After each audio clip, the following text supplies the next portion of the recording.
artinya ketika hari ini secara faktual ada yang disebut dengan geng Solo itu adalah Mhm. sebuah sebuah faksi elit yang Ya, juga, punya kekuatan dan mereka tidak hadir di panggung iya, iya. konferensi pers itu. Ini memaknainya apakah mereka sedang ditinggal atau mereka justru tidak mau diajak atau sedang dalam tanda tanda petik adalah pihak yang dianggap ya punya potensi makar dan teror. Juga kemudian penjarahan terhadap rumah-rumah, itu bukan suatu hal yang dilakukan oleh gerakan mahasiswa, dan itu kemudian itulah yang terjadi. Itu indikasi yang coba diingatkan oleh presiden. Bencana, tragedi kemanusiaan, itu bukan hanya persoalan karena niat jahat. Ya sebetulnya kelicikan ada di sini.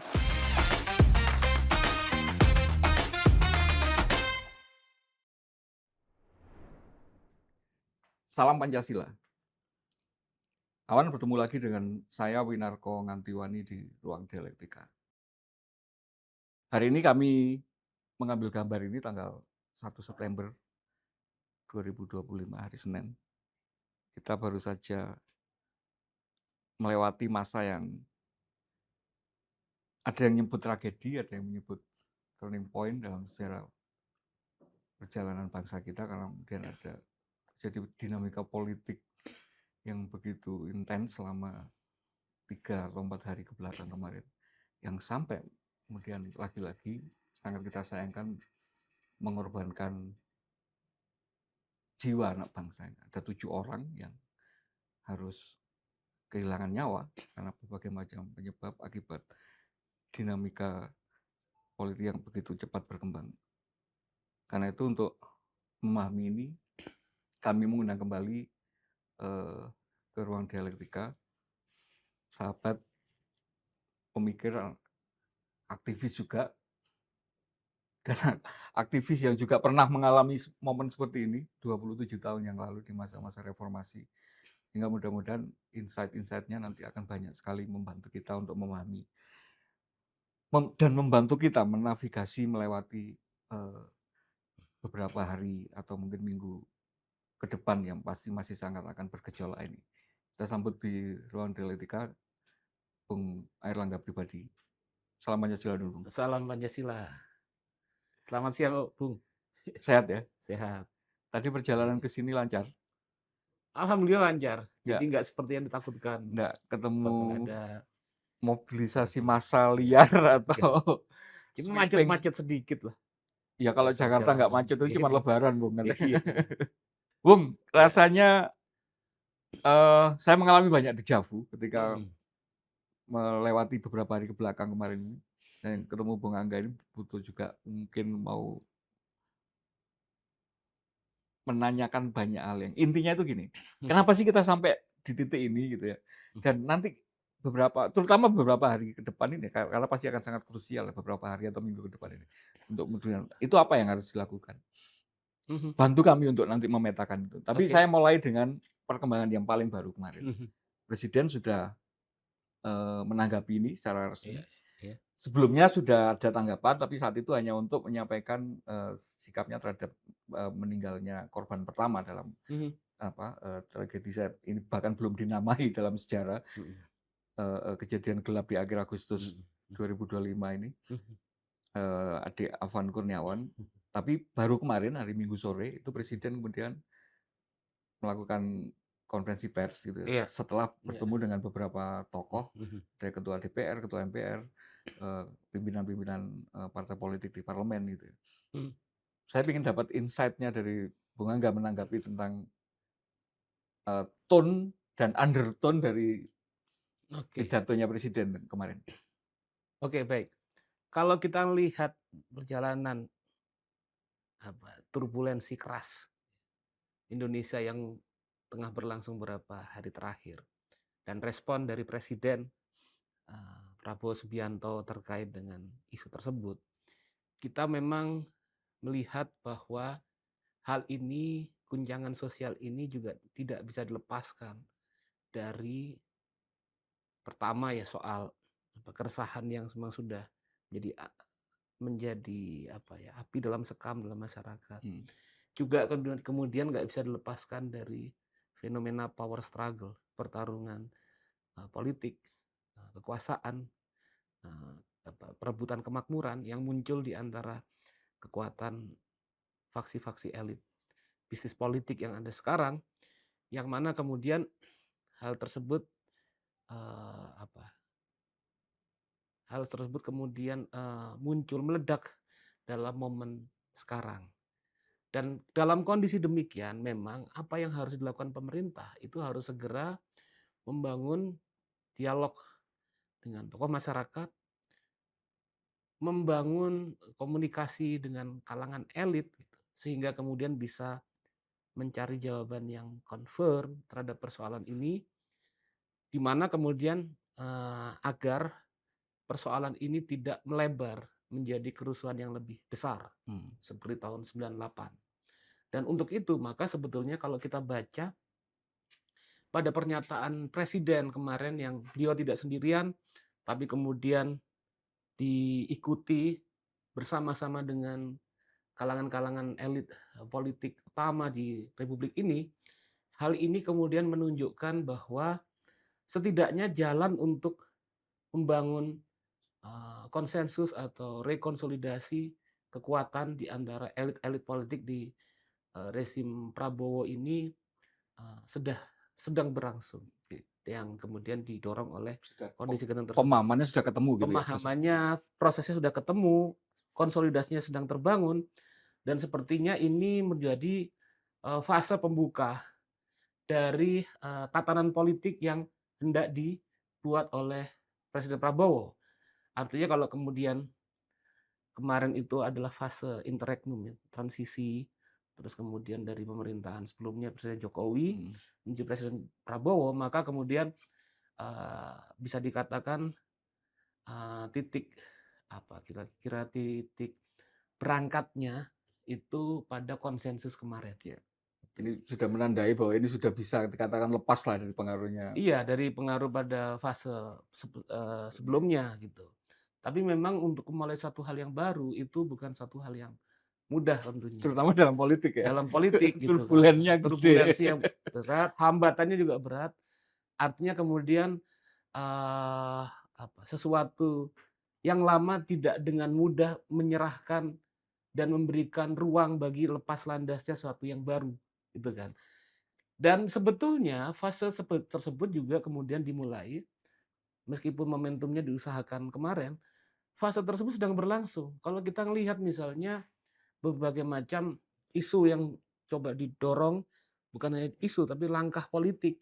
Misalnya kemudian terjadi pembersihan yang dilakukan pada rezim pemerintahan Prabowo Subianto, terkait juga upaya kemudian menghidupkan kembali, membangkitkan kembali power kekuatan dari KPK misalnya untuk melakukan tindakan-tindakan strategis terkait dengan isu korupsi, juga kemudian langkah yang dilakukan oleh aparat hukum misalnya untuk menindak secara hukum persoalan-persoalan yang memiliki potensi merugikan negara secara besar gitu kan, misalnya ada sektor migas gitu kan, dan sektor-sektor lainnya. Saya pikir itu sebetulnya adalah suatu jalan yang kemudian bagian dari upaya untuk mencoba menghambat proses tersebut atau kemudian yang mengarah pada turbulensi politik yang keras itu kemudian salah satu momentumnya adalah peristiwa kemarin, Ya. gitu.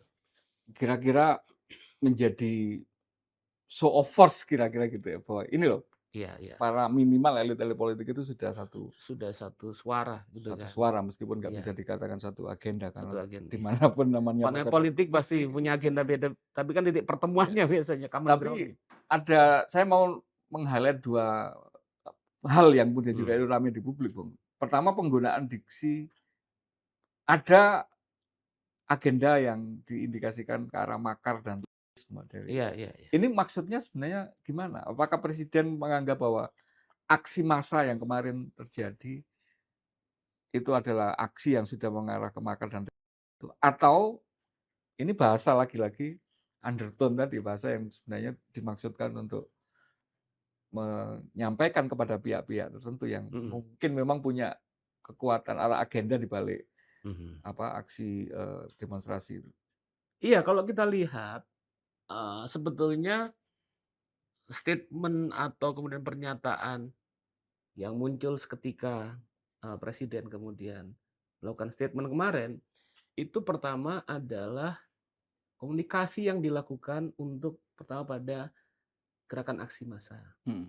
Artinya dari proses yang muncul itu memang tidak terlepas, indikasi terjadi, penumpangan ya atau pembajakan dari para penumpang gelap dari aksi tersebut, yaitu bagian dari konstelasi kekuatan politik Ya. yang merasa kepentingan mereka terancam dan mereka melakukan tindakan-tindakan yang eksesif yang sebetulnya kemudian kita tidak bisa melihatnya secara nalar yang jernih terhadap apa kepentingan mereka, gitu kan. Misalnya, mulai dari yang kelihatan tanda petik vulgar, yang keras, misalnya penjarahan-penjarahan yang dilakukan setelah oleh kalangan tertentu yang kemudian berlangsung pada saat aksi. Seperti juga kalau kita dulu zaman mahasiswa 98 kita nggak punya kapasitas, nggak punya intensi misalnya untuk melakukan tindakan pembakaran-pembakaran terhadap gedung-gedung publik misalnya. Dan itu terjadi, gitu kan. Juga kemudian penjarahan terhadap rumah-rumah itu bukan suatu hal yang dilakukan oleh gerakan mahasiswa. Dan itu kemudian itulah yang terjadi. Itu indikasi yang coba diingatkan oleh presiden. Terus kemudian juga kita lihat bagaimana isu yang sifatnya eksesif. Artinya kemudian ketika aksi massa, baik itu kemudian mahasiswa, buruh, atau kemudian ojol misalnya, yang fokus pada isu-isu pertama soal kesejahteraan rakyat banyak, kedua soal bagaimana dalam tanda petik lemahnya awareness dan bela rasa dari Iya. elit politik gitu kan. Yang kemudian mereka datang ke situ sebagai bagian untuk mengingatkan secara keras gitu. Tapi kemudian misalnya isu melebar menjadi bubarkan DPR gitu. Justru akan membawa pada sesuatu yang justru semakin merusak kondisi seperti itu. Dan hal itu kemudian itu sinyalemen yang kemudian ya sebetulnya secara jelas muncul yang disampaikan oleh presiden. Iya. Upaya-upaya ke arah hal tersebut gitu kan, yang tidak logis. Dan kemudian itu juga pesan yang disampaikan kepada kalangan-kalangan yang merasa elit politik yang merasa tidak mendapatkan benefit politik dalam kondisi sekarang atau terpinggir posisinya dalam kondisi sekarang, yang mana kemudian presiden mengingatkan bahwa yang dilakukan manuver-manuver tersebut berpotensi atau kemudian justru akan mengarah apabila terus dilakukan mengarah pada tindakan makar dan teror. Artinya kemudian bagaimana justru membuat upaya-upaya untuk membangun stabilitas atau kemudian kondisi yang baik gitu kan, yang sehat, itu justru kemudian terganggu dengan bukan bukan pada aksi mahasiswanya, Ya. tapi kepada tindakan-tindakan Eksesifnya. eksesifnya dan upaya untuk melakukan penunggangan terhadap gerakan tersebut Ya, gitu. ya. Nah, itulah saya pikir poin utama dari apa yang coba disampaikan oleh presiden gitu. Nah, Dan itu disepakati oleh mereka yang hadir di hadir situ ya, situ. para elit. Ya. Ya, karena memang menarik karena Mhm, underlying-nya itu waktu presiden memberi prolog dari mhm. pidato konferensi persnya itu adalah hasil diskusi gitu. Jadi Iya, iya, yang disampaikan itu kayak semacam menjadi memang konsensus dari seluruh kesepakatan. pihak yang hadir Artinya itu. artinya presiden sendiri tidak sendirian Iya, kemudian mengambil kebijakan mengambil atau kebijakan dan meminta yang lain untuk iya. berbaris Karena bersama memang mereka, ada tapi beberapa hal yang mhm, rasanya mungkin ya meskipun itu memang lagi-lagi memang bukan panacea, bukan magic, nggak bisa di satu jentikan jari terus masalah selesai. mhm, Tapi mhm. minimal ada arah positif ke sana misalnya dengan presiden menyatakan sudah menginstruksikan untuk katakanlah parlemen untuk mengundang berbagai macam pihak gitu ya untuk Iya, iya, menyampaikan, grievance-nya, menyampaikan mhm. usulan-usulan Usulan, benar, perbaikannya gitu. perbaikan. Sehingga kemudian membuka ruang untuk kemudian, oke Iya, apa sih yang dimaui oleh iya. publik terhadap perbaikan gitu. Tapi ada satu yang itu juga kalau mencolok ya, sangat jering kelihatan itu ketika kemudian nggak ada wapres Bung di situ. Dan itu kan kemudian dikaitkan dengan yang disampaikan Bung tadi untuk bahasa untuk mengingatkan tentang kelompok-kelompok yang tidak diuntungkan untuk kemudian Oke. potensi makar dan sebagainya itu. Itu kan Hmm, kemudian ada, ya ini nggak tahu kalau iya, istilahnya iya. mungkin gadak-gadok politik gitu ya, tapi menghubungkan bahwa, lah ini jangan-jangan absennya wakil presiden di Mhm. sana, itu juga lagi-lagi adalah Iya, iya. bahasa politik gitu. Iya, iya, kalau kalau kondisi seperti itu, saya juga sebetulnya, kurang paham tentang mengapa wakil presiden kemudian tidak hadir di sana. Tapi kemudian yang jelas sepertinya proses yang disebut konsolidasi politik ini belum berjalan secara benar-benar utuh. Ada ruang yang masih, masih masih belum belum terajut dan kita tidak tahu, terajut atau tidaknya itu kemudian sangat ditentukan oleh kepentingan dari berbagai macam elit, gitu. Apakah kemudian elit ini sudah merasa puas atau sudah merasa menjadi suatu yang disepakati bersama dalam, rekonsolidasi atau konsolidasi elit, serta konsensus yang terbangun di antara para petinggi, negeri ini, gitu kan. Dalam, dalam pernyataan yang disebutkan oleh presiden kemarin. Karena ketika kemudian ya ketidakhadiran ini lagi-lagi, Mhm, eee, kalau Bung Hadi bilang ini sedang elit ini, yang paling penting kemudian didudukkan dalam satu meja. Artinya ketika hari ini secara faktual ada yang disebut dengan geng Solo itu adalah mhm. sebuah sebuah faksi elit yang juga, punya punya punya kekuatan dan mereka tidak hadir di panggung Iya, iya. konvensi pers itu. Ini memaknainya apakah mereka sedang ditinggal atau mereka justru tidak mau diajak atau sedang dalam tanda tanda petik adalah pihak yang dianggap ya punya potensi makar dan teror. Kalau saya melihat, kita harus menunggu, melihat prosesi ini bahwa suatu proses kesepakatan politik. Tadi seperti yang Bung utarakan bukan proses yang sehari jadi, gitu kan. Kita harus lihat indikasinya ke depan tentang apa yang akan langkah politik yang akan dilakukan oleh, Hmm.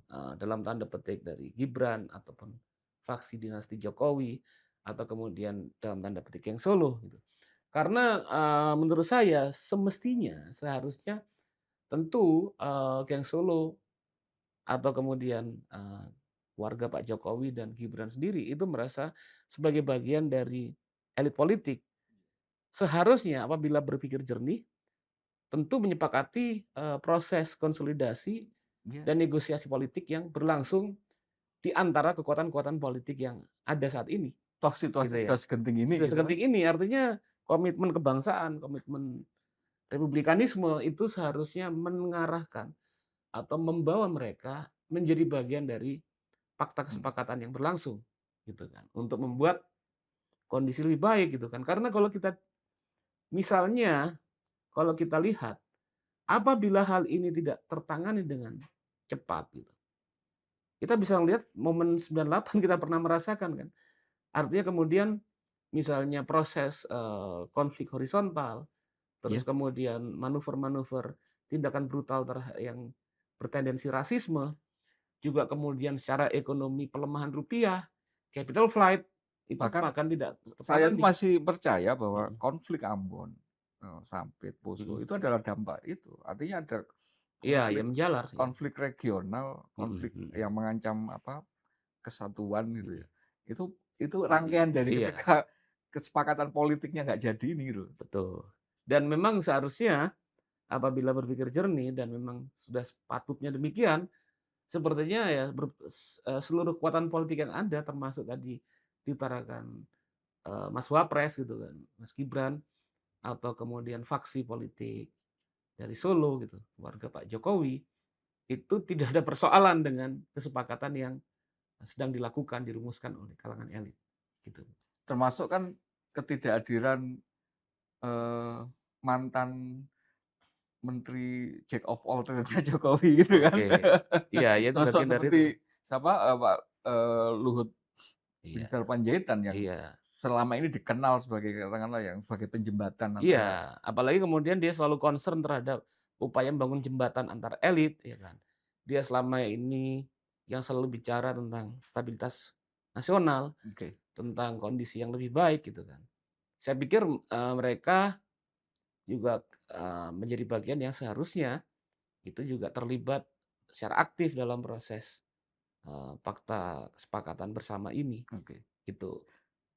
Gitu, Bung, kira-kira. Sebelum kemudian Mhm, kita coba membahas tentang apa yang harus dilakukan, saya mau sedikit mundur, kemudian mhm, memahami ini secara baik secara konseptual maupun secara, mhm.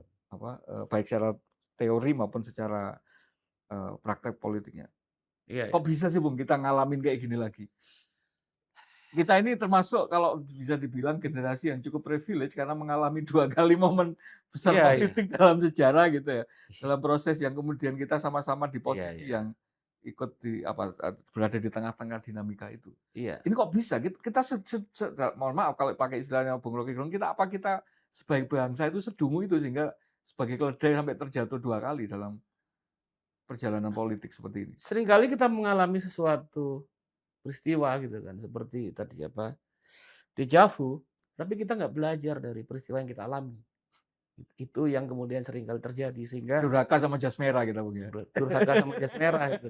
Kalau kemudian lebih mendalam lagi dalam perspektif filosofi sejarah yang lebih konkret, itu kan ada istilah bahwa sejarah, berulang. Sejarah terjadi 2 kali, first as tragedi, Kedua then as sebagai farce. banyolan. Ya, pertama tragedi, tapi karena nggak belajar akhirnya jadi lelucon gitu kan. Nah ini sebetulnya dan sebenarnya banyak kalangan cendekiawan, eee, akademisi gitu, orang-orang yang perhatian terhadap republik, itu udah melihat persoalan ini sebagai suatu bom waktu, yaitu semakin menguatnya kondisi kesenjangan sosial, social inequality, tidak responsifnya tatanan politik, rasionalitas sistem yang tidak bekerja dalam konteks pengelolaan negara dalam relasi negara dan masyarakat, dan kemudian rakyat kehilangan motivasi atau demoralisasi terhadap upaya berpartisipasi membangun suatu tatanan politik yang sehat. Hal Apati gitu ya, tersebut udah capek apatis, gitu ya. ya ada fatigue gitu. Kenapa itu terjadi? Coba kalau kita lihat misalnya problem-problem kesenjangan sosial yang kita hadapi. Sekitar sekitar kalau kita ngelihat dari tahun 2019 sampai 2024, 2025, kita menyaksikan terjadinya pelemahan atau penggembosan kelas menengah di Indonesia. Iya, Turun kelas. Jadi turun kelasnya itu sekitar turun sampai 9 juta jiwa.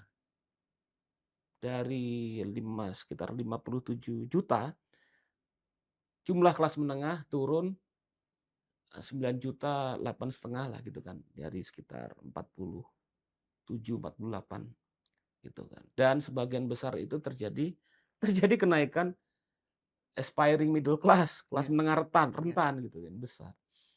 Yang kemudian itu terjadi terus-menerus tanpa adanya respon negara yang kemudian mengantisipasi persoalan tersebut. Tidak adanya kekuatan politik yang kemudian mencoba, kalau istilah Bung Karno, sebagai penyambung lidah rakyat gitu kan. Dan rakyat dibiarkan sendirian dan semakin lama dipajaki terus-menerus gitu kan. Kalau Sudah kemampuan ekonominya menurun karena turun menurun kelas tadi, heeh, beban pajaknya beban ditambahin. pajaknya ditambahin, mereka menghadapi sikap para elit politik yang bukan saja tidak peduli, tapi kemudian juga dengan arogan menyudutkan Iya, mereka, gitu kan. seperti Dianggap seperti tolol, mengolok-olok gitu ya. mengolok-olok suatu kondisi yang jadi bagian dari sentimen kolektif. Kalau dalam konteks sosiologi, itu kita tahu itu berangkat dari sosiolog dari Jerman namanya Jürgen Habermas, itu pernah menjelaskan tentang apa yang disebut sebagai, Deliberatif. Leben itu solusinya deliberatif, tapi, Lebenswelt Mmm, atau yang disebut, life work. Jadi suatu kondisi yang berlangsung dalam ikatan sosial, relasi antar, individu di masyarakat, di mana kemudian dalam proses tersebut terbangun norma, terbangun kemudian, kultur sebagai kode-kode komunikasi, iya, terbangun ekspektasi dan pemaknaan mereka terhadap kehidupan, iya. gitu. Nah, dalam kondisi ini terjadi krisis makna, terjadi sentimen tentang harapan di masa depan, terjadi kemudian pelemahan yang disebut sebagai economic dignity, Iya, jadi martabat hidup secara ekonomi. iya, Bagaimana mereka misalnya, mereka percaya bahwa tingkat pendidikan mereka yang lebih tinggi iya, akan membuat mereka lebih sejahtera, iya. tapi Berhak untuk pekerjaan yang pekerjaan yang layak gitu layak. kan. Karena itulah sebetulnya yang dijanjikan oleh tatanan sosial ekonomi kapitalisme kan, pasar bebas. Iya. Tapi kemudian tidak tidak tercipta seperti itu. Yang tadinya Heeh. sarjana berharap kerja di kantor, kemudian terpaksa Iya, harus jadi pengemudi pengemudi ojek online iya gitu kayak gitu misalnya. misalnya terus masuk. Jadi ada Ya, sebelumnya jadi kelas manager karena krisis, karena layoff gitu kan. harus buka warung Mereka pinggir harus jalan. jadi UKM segala macam gitu kan. Dan mereka dihadapkan pada realitas misalnya mereka harus menghidupi biaya hidup keluarga yang semakin lama semakin tinggi. Anak mereka misalnya yang sudah masuk ke menjadi mahasiswa kan di pendidikan tinggi.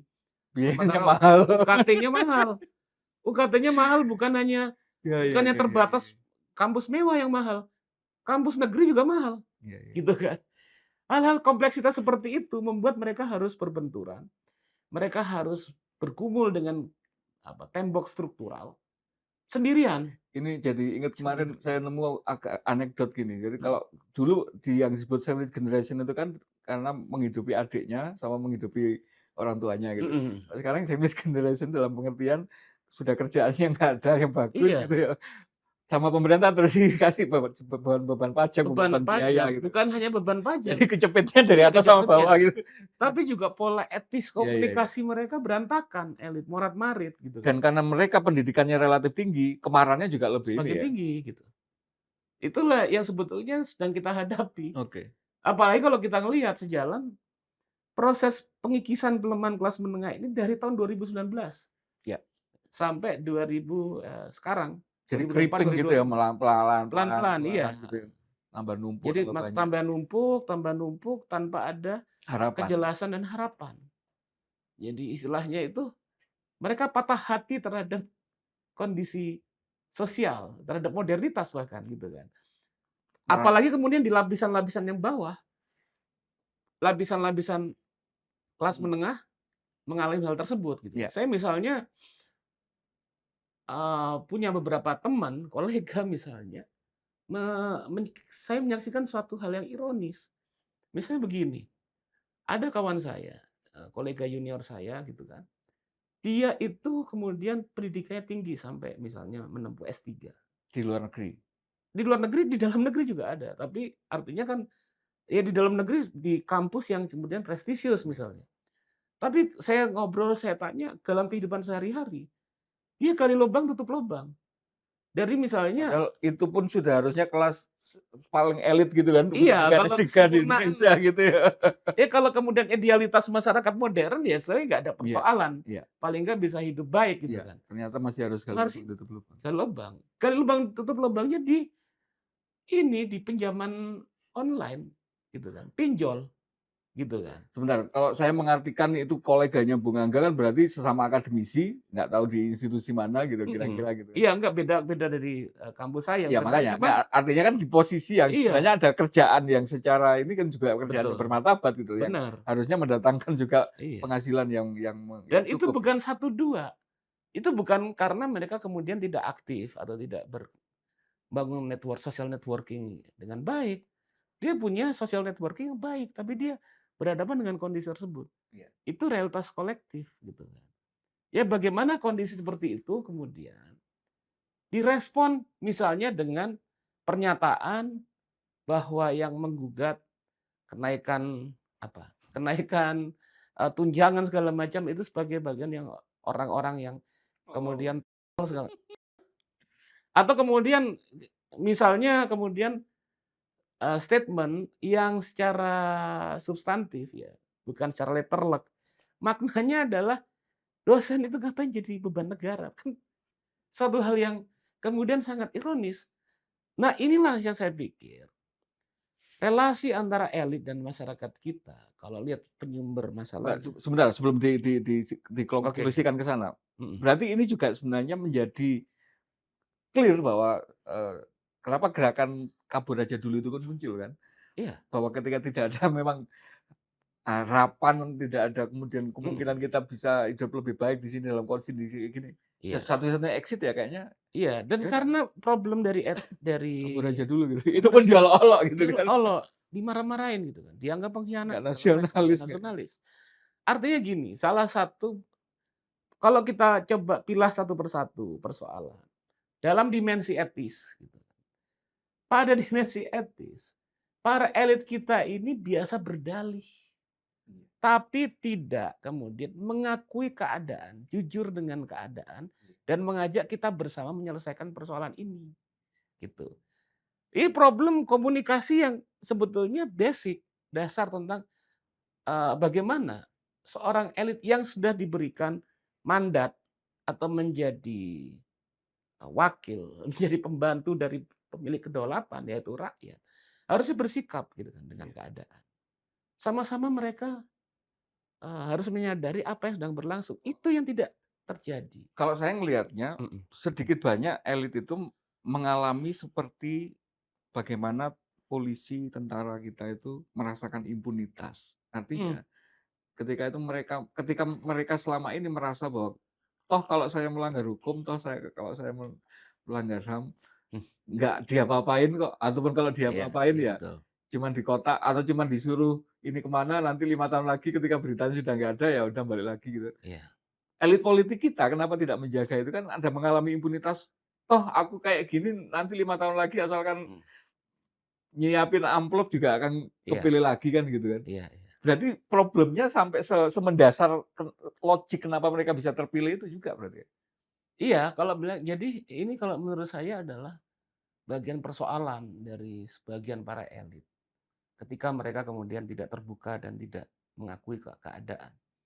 Dan bersikap, dengan empati yang, yang penuh terhadap persoalan yang sedang dihadapi. Ini adalah menurut saya kombinasi dari dan, eee, dan kelicikan sebetulnya, gitu.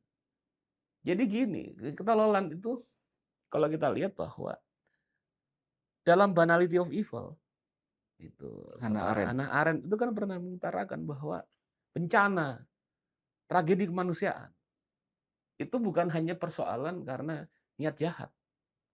Ya sebetulnya kelicikan ada di sini. Tapi Tapi yang birokrasi yang kemudian patuh gitu ya. birokrasi yang patuh dan kemudian apa ya, tidak sensitif terhadap keadaan dan karena otaknya nggak dipakai buat mikir. Istilahnya kan, Hannah Arendt bilang gitu. Dia punya otak, akal sehatnya tidak bekerja untuk melihat keadaan, akal budinya. Nah itu yang terjadi. Kenapa saya bilang ini adalah bagian dari produk suatu kedunguan atau kebodohan. Karena begini, dalam konteks demokrasi kita sudah diajarkan bukan hanya dari buku-buku literatur barat, bahkan misalnya Bung Karno, Bung Hatta gitu kan, menjelaskan filosofi demokrasi, itu adalah pemerintahan atau tatanan politik yang mengabdi pada kedaulatan rakyat. Rakyat berdaulat. Artinya dalam demokrasi, pada saat proses politik elektoral, rakyat tidak menyerahkan kedaulatannya kepada elit Mmm, politik dan setelah itu rakyat diatur oleh elit, bukan. Tapi sebetulnya bahwa dalam kedaulatan rakyat, rakyat memberikan mandat iya. kepada elit politik atau rakyat dengan memilih wakil yang dimenangkan menjalankan sebagai pembantu mereka, gitu kan.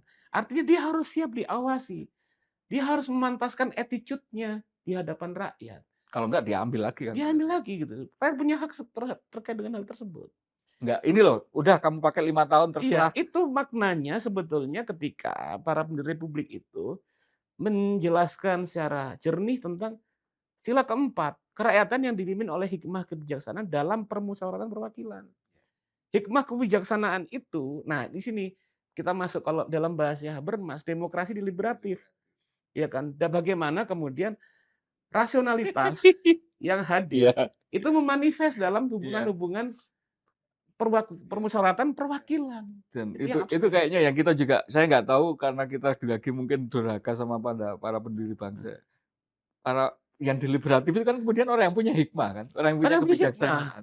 Kalau dalam bahasa Artinya kan pastinya dia dia kualifikasi pendidikannya mungkin betul. mumpuni, Iya, integritasnya bagus. Nah, dan hari ini komposisi DPR kita kan ya betul. isinya artis, isinya Iya, oligarki. dan yang paling penting sebetulnya, hikmah kebijaksanaan itu dalam konteks deliberatif, itu adalah government from the people, for the people, terus govern by reason. Reason. Nalarnya gitu. Karena nggak mungkin bisa reason kalau dia nggak hikmah dan bijaksana tadi. Kebijaksanaan. Nalarnya itu yang terbentuk dalam proses bersama. Yang terjadi transaksional melulu, Iya, cari popularitas melulu, joget-joget melulu iya kan gitu. itu. Nah, joget-joget itu kalau kita lihat misalnya kalau ada dulu, kita coba dalamin lagi masuk lebih mendalam. Itu ada salah satu novel penulis oleh seorang eksistensialis namanya Aldous Huxley. Nah, Aldous Huxley itu kemudian menulis buku judulnya Brave New World.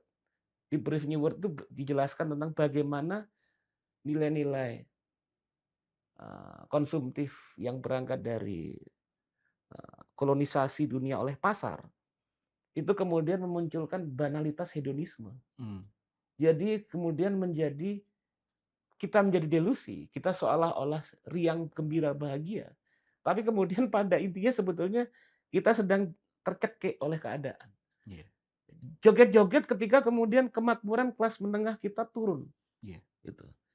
Terus kemudian kondisi kemudian susah menghadapi kehidupan, kemudian ditawarkan kampanye joget-joget dan senang-senang, nyanyi-nyanyi, sampai kemudian orang terbius dan setelah mereka lihat realitas, elit politiknya yang terbius. Mereka nggak tahu bahwa pelan-pelan rakyat sadar dari hipnotis yang telah dibangun. Mereka merasa tetap joget-joget itu normal. Iya, Padahal di normal. sini sudah marah. Marah-marah. Aku ini susah. Aku nggak bisa bayar kredit rumah apa kendaraan. Harus aku jual kredit. Kamu mesti joget-joget. Mereka Gitu apa kan. elit semakin nggak napak. Loh, kemarin kampanye kita joget bareng, kalian Nah, iya. seneng-seneng aja gitu. Iya. Ngapain sekarang kalian marah-marah gitu. Iya, sekarang biusnya udah nggak ada gitu kan. Itu kan ya akhirnya ketololan dari para elit kemudian ketika ngomong seenaknya gitu kan di hadapan kondisi itu. Spesifik soal ini, saya minta komentarnya Bung soal kemarin, ya nyambung Mas, sangat nyambung analisanya Bung memang. Reaksi kemarahan itu salah satunya adalah membakar, bukan membakar, menjarah propertinya apa, ya mungkin kalau bisa dibilang simbol dari kombinasi antara perwakilan rakyat yang paling menjengkelkan dan nggak empati dan mulutnya juga asal nyolot tadi. Jadi ada 3 rumah, 4 bahkan mungkin ya, anggota dewan, Saroni yang paling awal gitu, habis itu Yakuya, Eko, sama Nafo Urba. Yang disayangkan juga rumah Sri Mulyani juga ikut dihajar. Saya nggak tahu apakah itu punya justifikasi moral atau enggak, tapi kalau saya melihat lebih kuat justifikasinya untuk menghajar atau menjara rumahnya Ahmad Saroni daripada. Nah, saya mau pandangannya Bung soal itu. Bagaimana? Apakah kemudian ini menjadi kayak semacam katarsis atau katalis bahkan mungkin dari simbol untuk kemudian rakyat itu punya kuasa loh atas kalian kalau mau. Kan kita pernah, bukan dalam sejarah, kalau di Indonesia rasanya belum pernah pemimpin yang dijatuhkan kemudian di dalam tanda petik dibalik secara secara dignity-nya gitu ya. Iya. Di Perancis sampai dipenggal, SAR itu sampai keluarganya gitu ya. Meskipun di kita tidak sampai kemudian mengambil nyawa, tapi apakah penjarahan itu adalah sebuah simbol yang menunjukkan bahwa rakyat itu kalau mau ini. Gini, kalau saya melihat bahwa peristiwa penjarahan itu tentunya bukan suatu tindakan etis yang dikehendaki oleh para demonstran. Ya kan? Secara kalau kita lihat tujuan intensi otentik mereka gitu dari mereka yang berdemonstrasi. Tapi itu adalah bagian dari negative effect. Dari sesuatu yang tidak menjadi intensi, unintended consequences atau konsekuensi yang tidak dibayangkan. Akibat dari begitu berlebihannya, kalau kata Bung Karno, keblingernya para elit ini, gitu kan. Artinya kenapa kemudian kita mengingatkan sebetulnya bertahun-tahun sejak lama gitu kan. Sudah 4, 5, 6 tahun kalau saya sendiri sudah melakukan kritik terhadap hal tersebut gitu. Demikian lama tapi tidak kunjung berubah. Karena nanti jangan sampai kita Ya berhadapan dengan kejadian hari ini gitu ya. iya, efek-efek seperti sekarang. Nggak, karena saya membayangkan, ya apapun loh kita menyayangkan ini, tapi minimal ini sebagai, ya kayak inilah Bung, kalau biasanya di Iya jalan iya itu, iya. ada kadang di ruas jalan tertentu karena dia sering sekali ada kecelakaan di Mhm situ, mhm. mobil yang habis kecelakaan itu terus habis itu dipajang di Iya atas iya gitu ya, betul, sebagai pengingat mengingat, bahwa iya kemudian kalau lewat situ biar hati-hati gitu. iya. Mungkin nggak ini, karena kemudian kemarin sudah menarik juga ada bahasa disaronikan gitu ya, atau Disaroni. disaroni gitu ya, Iya. plesetan Iya dari kalau disatroni gitu. Kalau elit kalian heeh, tidak lagi mengasah kepekaan, iya tidak lagi betul. menyampaikan aspirasi rakyat, Iya tuh. ya nanti bisa disaronikan gitu. I iya itu karena gini, kalau saya melihat, itu ada yang analisis yang bagus sekali bicara dalam konteks sosiologi ya. Itu ada istilah yang namanya structures of feeling. Jadi sosiolog kritis, namanya Raymond Williams gitu. Mhm, Jadi tahun 80-an, 60-an, 70-an, 80-an itu ada perspektif kalangan-kalangan kritis gitu yang melihat budaya. Dia menguraikan istilah namanya structure of feeling, struktur rasa gitu kan. Struktur rasa itu artinya tentang bagaimana perjumpaan manusia-manusia secara kolektif berhadapan dengan problem struktural. Itu akan memunculkan rasa tersendiri, iya, emosi tersendiri yang tidak dilihat, kita tidak bisa memikirkannya, melihat secara kognitif gitu kan, eee, manifestasinya gitu, secara kognitif, secara rasional. Karena kemudian tidak ada artikulasi jembatan politik yang mereka ungkapkan, tapi perasaan itu kerasa sekali gitu. iya. Emosi kemarahan gitu kan, kesangsian terhadap keadaan, frustasi sosial, itu dirasakan tepat gitu kan.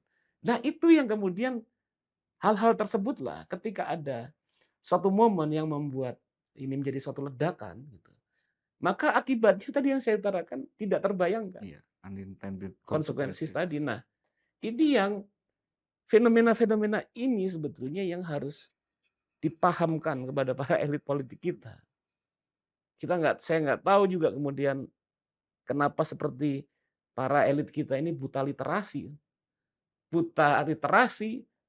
buta kemudian, rasanya gitu kan, buta empati gitu ya.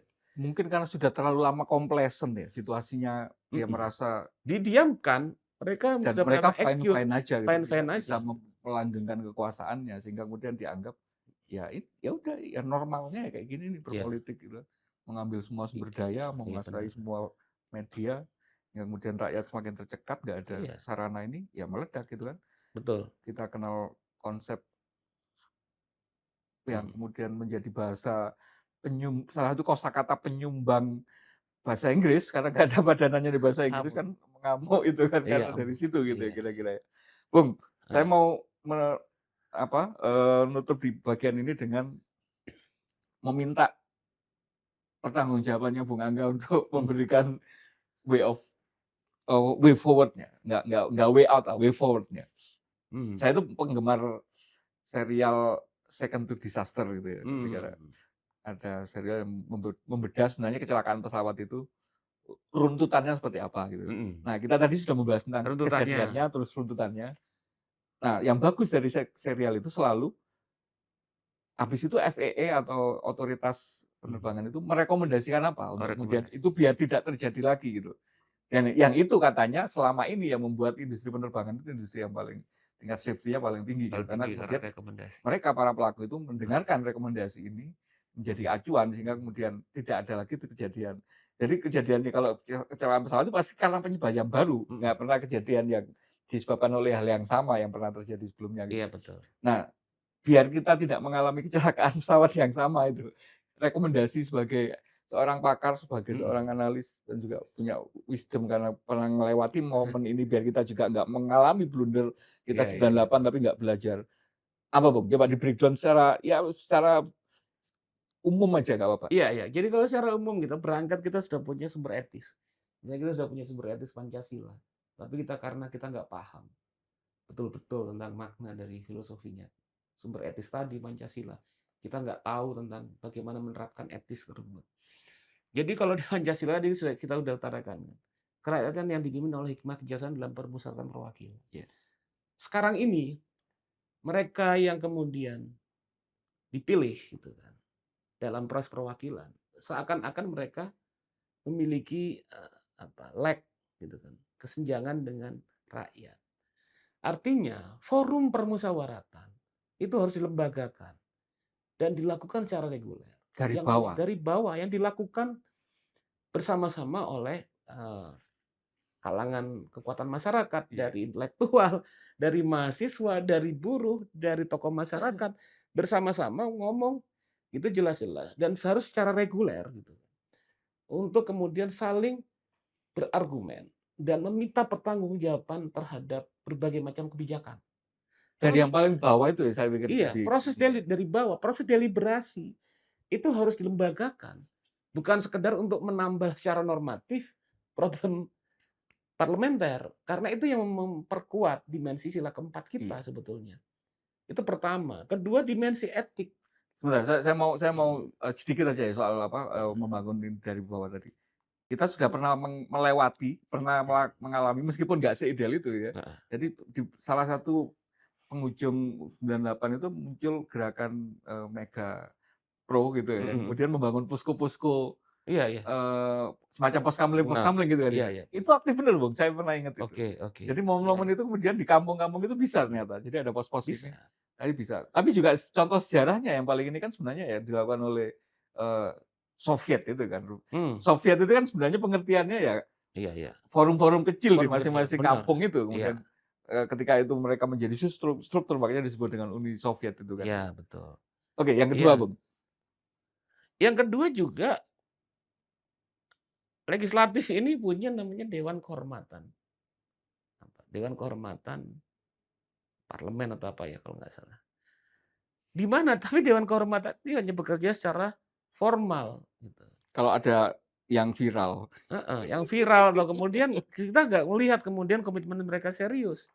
Seharusnya karena ini bicara soal etis, gitu, melibatkan kalangan masyarakat atau kemudian guru bangsa untuk menjadi bagian yang dimintai pertimbangan secara etis terhadap perilaku-perilaku yang dianggap tidak etis, termasuk sanksinya. Ya ini konsekuensi dari demokrasi. Demokrasi kedaulatan rakyat, berarti kemudian wakil dari rakyat harus selalu diawasi oleh rakyat. Iya kan? Dan dalam persoalan-persoalan etis, mereka harus terus diawasi. Gitu. Itu misalnya kedua. Ketiga lagi, untuk mendorong misalnya agar para elit ini, ya, kemudian jadi untuk mendorong kemudian agar elit ini juga punya bela rasa, orang juga menganggap bahwa oh enggak kok, ternyata misalnya elit juga solidar terhadap kondisi. Jadi mereka tidak cukup misalnya hanya kemudian dihapuskan tunjangan-tunjangan yang sudah didapatkan. Tapi kalau perlu kemudian mau nggak mereka mengurangi pendapatan mereka yang sebetulnya sebelum itu sudah besar. Ya bayangkan, ngajak efisiensi, ngajak austerity ya mestinya dimulai dari dulu dia. kan yang malah Mau mereka penyusutan anggaran, mau segala mereka macam. lebih gede sudah Yang selama lain, ini bumpernya gitu ya. Oke, misalnya dalam beberapa hal misalnya kebijakan BUMN sudah melakukan itu misalnya Tantium komisaris ditiadakan ya kan. Ada penyusutan segala macam. Ya itu DPR juga harus melakukan hal yang pejabat seperti juga itu. gitu Pejabat kan. seperti itu. Jangan pakai protokoler 10 orang naik pesawat gitu. Itu marah sekali saya kalau lihat rombongan kalau pulang gitu. Kan kalau Bung Karno bilang dalam orasinya kan susah senang dirasa sama kan. Gitu kan. Lagi sedih, lagi kita sama-sama merasakan. Sense itu yang saya pikir memang harus dilakukan gitu kan. Setidaknya dalam konteks pelembagaan serta memperkuat etika pejabat, etika elit itu yang penting gitu kan soal itu. Selain kemudian juga terkait dengan bagaimana menganulir, mengamandemen regulasi kebijakan-kebijakan yang membuat sentimen masyarakat itu kemudian justru gusar gitu. Misalnya contoh, menurut saya itu harus misalnya melakukan rasionalisasi terhadap program yang makan anggaran yang besar, MBG misalnya. Udah jangan sampai kemudian biaya pendidikan yang harus fokus pada semata-mata pendidikan, kemudian dipakai MBG dan berbagai macam isu-isu Jadi misalnya ojol misalnya. Sekarang itu ada sekitar kurang lebih 1,7 juta pengemudi ojol yang tidak mendapatkan, kemudian jaminan sosial dalam kerjanya, gitu kan. Tentang bagaimana kemudian kejaminan kesejahteraan sosial Iya. bagi kalangan masyarakat pekerja, itu juga kemudian harus lebih didorong gitu kan, insentif. Pada guru misalnya. Lah kita ini juga misalnya, saya sebagai bagian dari dosen misalnya, gaji saya nggak ada 10% dari gajinya dewan gitu. Dengan beban kerja yang bisa diadu sebetulnya, untuk mencerdaskan kehidupan bangsa gitu Iya. kan. Hal-hal tersebut harus jadi bagian karena apa? Kalau menurut Bung, mungkin nggak sih sebenarnya kayak semacam, ya udah dikasih batas atas, batas bawah gitu, kalau biar kesenjangan itu nggak Iya semakin benar, jauh gitu. iya iya. Karena kalau misalnya kita ngomong tentang konteks sejarah dunia itu kan, problem neoliberalisme itu kan muncul ketika misalnya batas atas dari orang yang paling elit di suatu perusahaan atau bidang korporasi itu semakin lama senjangnya semakin tinggi Mhm. dengan kalangan yang di bawah gitu kan, pekerja. Nah, itu kan nggak sehat sebetulnya, gitu kan. Yang membuat proses ini kemudian tidak menghasilkan kesejahteraan yang lebih baik gitu kan. Nah, ini apalagi kemudian kita punya fondasi, Pancasila UUD 45 yang kalau kita baca lebih serius itu justru menjadi antitesis dari tatanan yang disebut neoliberalisme, free fight, competition gitu, free market itu kan. Nah itu gunakan aja itu kemudian sebagai landasan filosofis kita sampai kepada level yang sifatnya normatif sampai aplikatif ke programatik. Saya mau menutupnya dengan saran, atau ya bukan saran lah, kalau saran kesannya ini ya, tapi lebih pada kayak semacam guideline yang bisa disampaikan oleh seorang pakar politik seperti Bung Angga terhadap para mahasiswa yang kita harapkan, atau para aktivis atau Mhm, siapapun yang kemarin mendrive ini sebelum iya, katakanlah dimasuki berbagai macam agenda. Karena mereka kan masih tetap bergerak, mhm, teman-teman buruh, teman-teman mahasiswa, teman-teman aktivis yang ini kemudian akan melewati ini. Gimana mhm, caranya untuk biar ini tidak dalam tanda petik nanti lagi-lagi dibaca. Ini ruang terbuka mhm. sudah, kalau saya mengistilahkan kemarin itu menganalogikan dengan ini seorang suami habis ketahuan selingkuh nih. Gitu. Ya, biasanya kalau udah ketahuan kayak gitu, ya udah ampun ampun ampun, ada apa deh, mau apa gitu kan, Mhm, pasti diterima kan gitu. Presiden kan sudah membuka nih, sudah mhm. membuka ini. Ada nggak apa semacam guideline kira-kira biar Guideline. Mhm, ini nanti tetap hasilnya adalah sesuatu yang memang pertama tidak akan mengulangi mhm. kebodohan kemarin. Terus yang kedua, apapun yang diputuskan itu sesuai dengan keinginan genuine masyarakat, bukan agenda-agenda elit.